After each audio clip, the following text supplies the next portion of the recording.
The next earliest planned city is that, of course, of Akhenaten, which is a city that's planned and laid out by Akhenaten, and it lasted for scarcely 12 years before it fell apart. Planned cities, according to Spengler, never work. They never last very long. Akkad lasted for maybe 100 years. We can think of recent planned cities like Brasilia and Chandigarh, which are just disasters. No doubt Disney's plans for the creation of an Epcot city would also have been a disaster. They don't work because they're pure intellect. They originate out of the intellect, and they're purely intellect, whereas the real city is something that grows organically. It has its own pulse, beat, rhythm, its own Dasein, its own life, just like a living thing. Cities don't work when they're planned. Although he does say that Washington, D.C. is the first great American planned city, its first great cosmopolis, as well as New York. Those cities are indeed still functioning. But then he says that, and then he says also that the great Mayan cities, Uxmal is the first, which originates about 900 AD, is one of the first megalopolitan cities of the Maya. But since the Maya culture is collapsing, we have also the late megalopolitan cities there are Aztec Tenochtitlan and the Toltec Tezcuco. Those are the late megalopolitan cities there. But he says that even in the West, the great world cities, even now, they have not, they're far from having reached the peak of their development. And he's writing here in 1920, and he says that he predicts right about the year 2000 AD, which is where we're at now, that we will have gigantic cities laid out across the countryside in which there will be 20 million inhabitants over vast sprawling tracts of countryside with gigantic buildings that dwarf those of 1920 from the time in which he's writing. All we have to do now, of course, in 2000 AD is take a look at New York, and we have exactly what he predicted there with greater metropolitan New York. Now the population is 18 million people. The buildings there are indeed gigantic, as they are just about in every American city, and we have moved into precisely the phase here by 2000 AD that he predicted that we would. So we have yet another of his predictions that have come to pass. And he says that, of course, one of the other great characteristics, the civilization, the megalopolis, is pure intellect. It is a city in which the intellect now has taken over. Voxine has completely divorced itself from being, from Voxine. And the characteristic of intellect and waking being at this extreme is one of tension. The man of the intellectual man of the megalopolis is in a state of extreme alert tension, just as the general waking being of every inhabitant of the megalopolis is in a situation of high tension, and correspondingly the need to diffuse and discharge that tension fuels the grand spectacles, the bread and circus entertainments, the gladiatorial arenas, in the Aztec Tenochtitlan, the big industry of mass sacrifice of human beings corresponds to the hippodromes and the gladiatorial arenas, which in our case correspond to the big sports stadiums and the movie theaters and the practice of sports generally, which are all forms of discharging and releasing this extreme tension that is characteristic of the inhabitant of the modern megalopolis. Lewis Mumford agrees with him here, and you find Mumford talking about this as well in his great masterpieces, The Culture of Cities and the City in History, which is a wonderful taking of the ball of this chapter and just running with it. Those whole books describe these phenomena, these processes. We begin to get in this phase two, as Mumford describes, the completely artificial city. In addition to the planned city, we also have the industrial city, the Manchester and the Pittsburgh, which are completely soulless cities that are machines basically laid out to serve factories.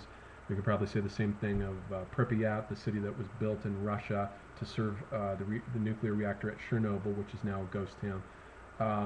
These are industrial cities, they're machines, they're petrifacts, there's no soul or life to them ever. There never was at inception, and there never will be, and they become depopulated very quickly once the particular industry or economic activity that it was built to serve passes from it.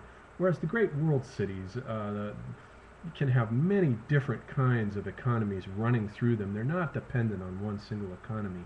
The sign of a rootless, soulless city is one that's dependent on a single economy, and as a result of that, when the economy disappears, the city becomes a ghost town. A lot of the cities of the American Southwest that were built as mining towns become ghost towns as soon as the mines are all stripped away. Like out here in Arizona, we have the town of Superior that Oliver Stone's movie U-Turn is set in. That's becoming a ghost town. it's creepy to go through that town because it's all the metals are gone from the hills and it's turning into a ghost town. Notice too, by the way, a lot of what goes on in our popular culture, especially in cinema, is an unconscious dramatization of many of Spengler's points. The point about the high intellect of the man, the modern inhabitant of the megalopolis, and his disdain for the peasant, the rube, and the man of the countryside is dramatized over and over again in our horror films. U-Turn is an example of this, of the disdain of the megalopolitan inhabitant for the man of the countryside who is regarded as practicing some kind of barbaric practice. It might be human sacrifice. Usually it involves killing people. We get the Wrong Turn films. There's 4 of those. Other movies like Vacancy and Jeepers Creepers, all these horror films.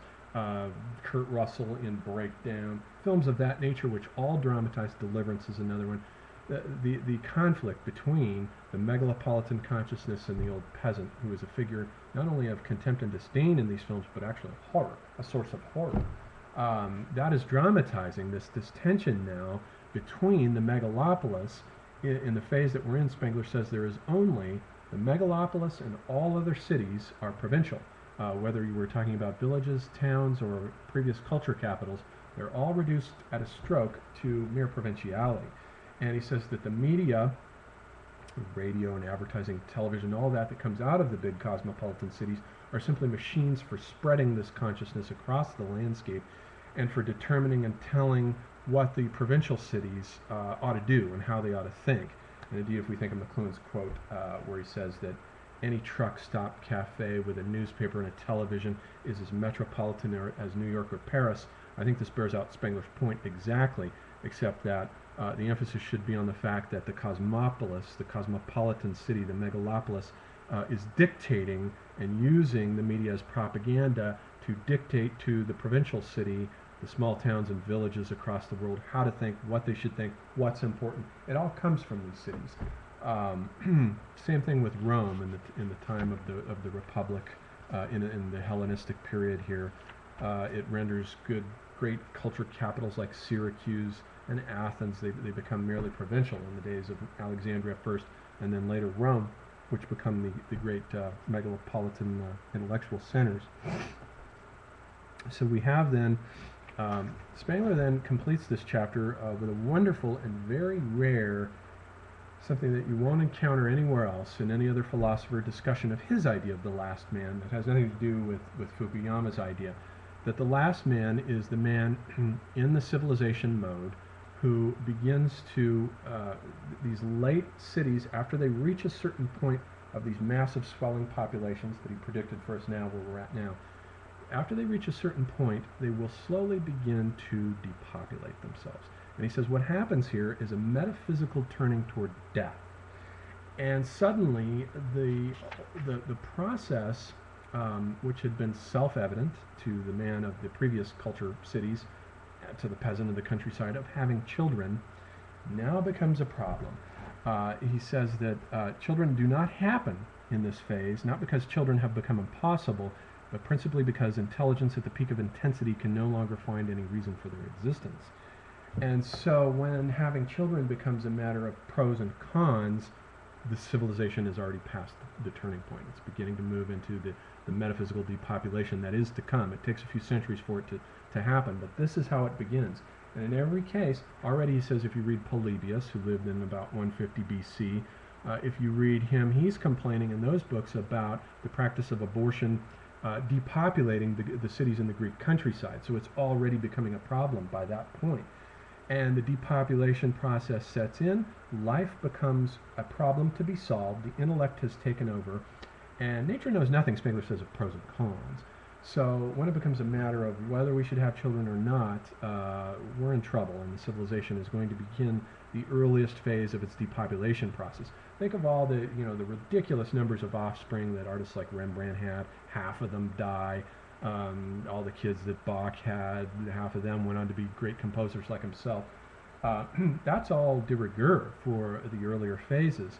The megalopolitan inhabitant has fewer and fewer children, fewer and fewer offspring, and is setting up the conditions then for his own future extermination and eventual depopulation of these cities. And Spengler says that we get the idea that woman is no longer idealized as mother in this phase, starting with the dramas of Ibsen and Shaw. The marriage is no longer a matter of women having children. It's a matter of soulmates meeting each other. And usually they don't produce offspring. More and more often we find the offspringless, the childless woman. We find this from Ibsen all the way down to our television crime dramas, in which none of the women detectives ever have children. None of them do. And even the man who has large numbers of offspring is regarded by this type of consciousness as a figure of ridicule.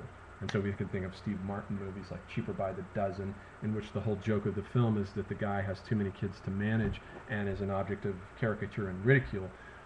That's the type of consciousness that begins to set in here, and it's a nihilistic type of consciousness.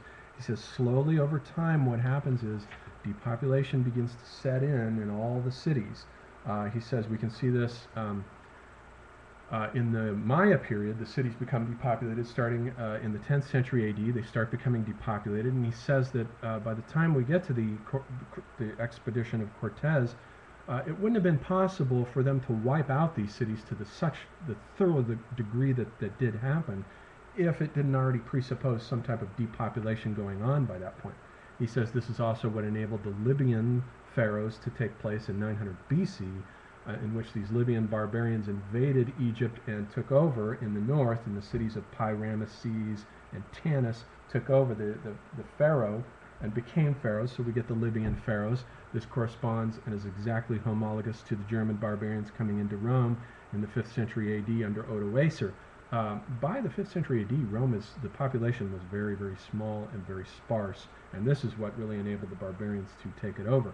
And it's not a matter of mere causes of, let's say, epidemics, because epidemics and pandemics cannot account for the depopulation in city after city after city after city. We can think of all these Hellenistic ghost cities that litter the entirety of the Middle East, let's say from Palestine to the Indus River, in which these flourishing Hellenistic cosmopolises eventually become ghost towns. And it cannot possibly be the case that they were all subject to epidemics. That's how the mere man of causality explains this phenomenon. There has to be a causal reason. But in fact, the reason is actually metaphysical. It's the self-extermination of the cities.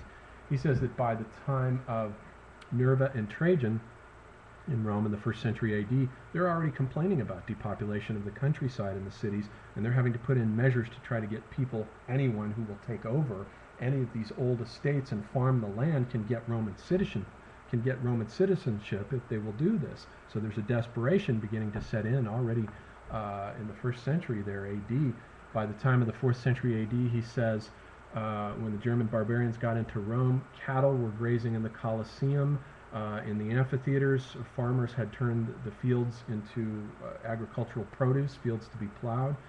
Cattle were grazing in the forums, and barbarians and tribal people were living in the ruins of these ancient decayed civilizations. So we get this depopulation process that begins to set in earnest, and it takes centuries for it to get going. But I think we can already see in the West, we can already see the earliest evidences of this, not only in the widespread practice of abortion and the whole idea that having children is a problem. We can already see this in the rise of American ghost cities. I think Detroit is turning into a ghost town and maybe the first ghost metropolis. It will compete with, I think, New Orleans for becoming the first ghost metropolis. But we've also got all these other cities like East St. Louis and Buffalo in New York and Gary, Indiana, that are turning into ghost towns. A lot of them especially are in the old industrial Rust Belt where that economic world is disintegrating. But we're already starting to see the process of depopulation even in American cities. So if Spengler's predictions are true here, we should start seeing this depopulation process spreading and becoming more and more of a problem over time, and the cities slowly becoming filled with alien peoples as the great intelligentsia and the people who kept the culture going begin to die off and disintegrate, and we get the rise and spread of these ghost towns. So I think we have that prophecy ahead of us. I think Spengler's point here about abortion and the questioning of life, indicating that the civilization has passed its point, is absolutely essential, and it's a point you don't come across often. I've actually, in all the books that I've read, never come across it anywhere, that this is symptomatic of an internal turning toward death. I think it takes a German intellect. The Germans never did allow the city to fully hijack the intellect the way the French did. Part of the problem, I think, with French thought, even though I'm, of course, a connoisseur of it, part of the problem with it is that the French allowed the city to take over, so that what you get in French thought and postmodernism is pure intellect. It's purely the voice of the city, and there is no sense of the cosmic countryside.